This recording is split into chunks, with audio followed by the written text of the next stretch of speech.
Hello മക്കളെ, അപ്പോൾ നമ്മുടെ ക്രിസ്മസ് എക്സാമുമായി ബന്ധപ്പെട്ട് ഏറ്റവും ലേറ്റസ്റ്റ് ആയിട്ടുള്ള ഒരു അപ്ഡേറ്റ് നിങ്ങളുമായി ഷെയർ ചെയ്യാനാണ് ഷെമീം സാർ വന്നിട്ടുള്ളത്. മാക്സിമം ഫ്രണ്ട്സിലേക്ക് എന്ത് ചെയ്യുക, ഈ വീഡിയോ നിങ്ങൾ ഷെയർ ചെയ്ത് കൊടുക്കുക. അപ്പോൾ ഇതിനോടൊക്കെ നിങ്ങൾ ഒരുപാട് വീഡിയോസ് കണ്ടിട്ടുണ്ടാവും. ഡിസംബർ 1-ാം തീയതി എക്സാം സ്റ്റാർട്ട് ചെയ്യും, പിന്നെ അതുപോലെ വെക്കേഷൻ ഉണ്ടാവില്ലേ എന്ന തരത്തിലുള്ള വീഡിയോസ് നിങ്ങൾ കണ്ടിട്ടുണ്ടാവും. ജനുവരിയിൽ എക്സാം അല്ലേ, അങ്ങനെ ഒരുപാട് വീഡിയോസ് നിങ്ങൾ കണ്ടിട്ടുണ്ടാവും. ഇതിനൊക്കെ റീസൺ എന്താ, നമ്മുടെ ഇലക്ഷൻ ആണ് അല്ലേ. ഓക്കെ, തദ്ദേശ സ്വയംഭരണ തെരഞ്ഞെടുപ്പ് നടക്കുന്നതുകൊണ്ടാണ് ഇങ്ങനെ ഒരു കൺഫ്യൂഷൻസ് വന്നിട്ടുള്ളത്. അപ്പോൾ ഏറെക്കുറെ നമ്മുടെ ക്രിസ്മസ് എക്സാം എന്ന് നടക്കും എന്നുള്ളതിൽ ഒരു ധാരണയായിട്ടുണ്ട്.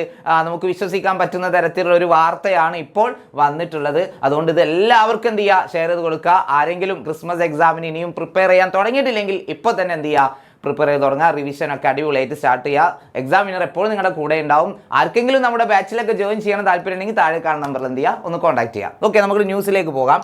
സ്കൂൾ അർദ്ധവാർഷിക പരീക്ഷ ഒറ്റഘട്ടമായിട്ട് നടത്താനാണ് അവസാന തീരുമാനം വന്നിരിക്കുന്നത്.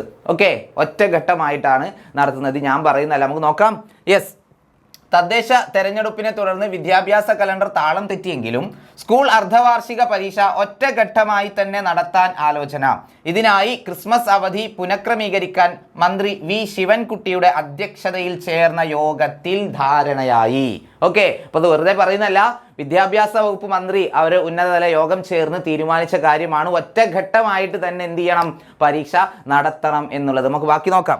യെസ്, ഡിസംബർ 15-ന് പരീക്ഷ ആരംഭിക്കും എന്നാണ് മക്കളെ. ഡിസംബർ 15-ാം തീയതിയാണ് നമ്മുടെ പരീക്ഷ ആരംഭിക്കുന്നത്. 23-ന് പൂർത്തിയാക്കി സ്കൂൾ അടയ്ക്കും. ഓക്കെ, 23-ാം തീയതി വരെ നമുക്ക് എന്തുണ്ടാവും, പരീക്ഷ ഉണ്ടാകും. ചിലപ്പോൾ അവസാനത്തെ ദിവസം ടൈം ടേബിൾ ഒന്ന് ഒഴിവാക്കാറുണ്ട്. 22-ാം തീയതി വരെ ആയിരിക്കും മിക്കവാറും പരീക്ഷ ഉണ്ടാവുക.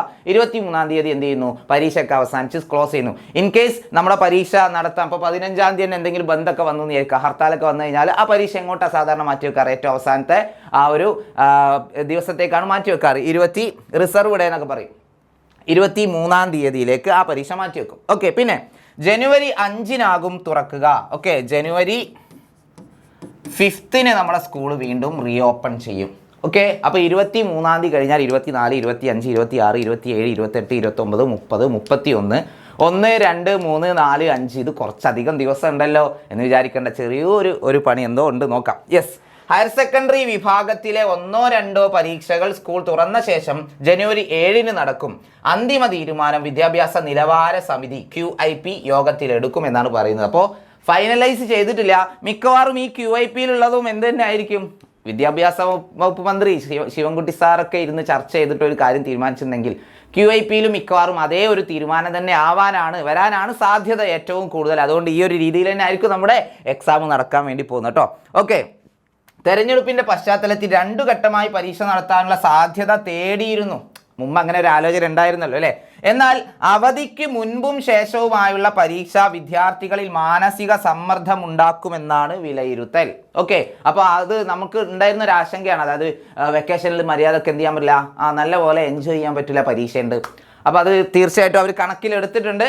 അതിന് മുൻപായിട്ട് തന്നെ 23-ാം തീയതി തന്നെ കംപ്ലീറ്റ് എക്സാം തീർക്കും. പക്ഷേ ഹയർ സെക്കൻഡറിയിൽ 1-2 പരീക്ഷ ഉണ്ടാവുന്ന പറയുന്നവർക്ക് പിന്നെ മാനസിക സമ്മർദ്ദമൊന്നും ബാധകമാവില്ലായിരിക്കാം. ഓക്കെ, യെസ്, എനിവേ ഇങ്ങനെയാണ് ഇപ്പോൾ നിലവിൽ തീരുമാനം വന്നിട്ടുള്ളത്. അപ്പോൾ എല്ലാവരും ഈ ഒരു ടൈം ടേബിൾ, ഇങ്ങനെ ഒരു പരീക്ഷയാണ് ആഗ്രഹിക്കുന്നത് എങ്കിൽ തീർച്ചയായിട്ടും താഴെ യെസ് ഇതാണ് ഞങ്ങൾക്ക് വേണ്ടത്, ഇങ്ങനെ ആവണം പരീക്ഷ എന്ന് നിങ്ങൾ എന്ത് ചെയ്യുക, എല്ലാവരും കമൻറ്റ് ചെയ്യുക. അതല്ല ഇങ്ങനെ വേണ്ട, അത് കുറച്ച് റിസ്ക് ആണ്, നമുക്ക് റിലാക്സ് ചെയ്തിട്ട് തന്നെ എന്ത് ചെയ്യാം, പരീക്ഷ നടത്താം, അങ്ങനെയാണ് നിങ്ങൾക്ക് തീരുമാനം, നിങ്ങൾ ആഗ്രഹിക്കുന്നെങ്കിൽ അത് നിങ്ങൾക്ക് എന്ത് ചെയ്യാം, നിങ്ങളുടെ എല്ലാ അഭിപ്രായങ്ങളും താഴെ നിങ്ങൾക്ക് കമൻറ്റ് ചെയ്യാം. അപ്പോൾ നിലവിൽ നമുക്ക് എത്ര ദിവസമാണ് പരീക്ഷ നടത്താനുള്ളത്, 15-ാം തീയതി അല്ലേ. 15-ാം തീയതി ആരംഭിച്ചു കഴിഞ്ഞാൽ പിന്നെ 23-ാം തീയതി വരെ സമയമുണ്ട്. അത്യാവശ്യം സമയം ഉണ്ടാകും. എങ്കിലും ഒരു ദിവസമൊക്കെ ചിലപ്പോൾ 2 എക്സാമൊക്കെ വരാനുള്ള ചാൻസ് ഉണ്ട്.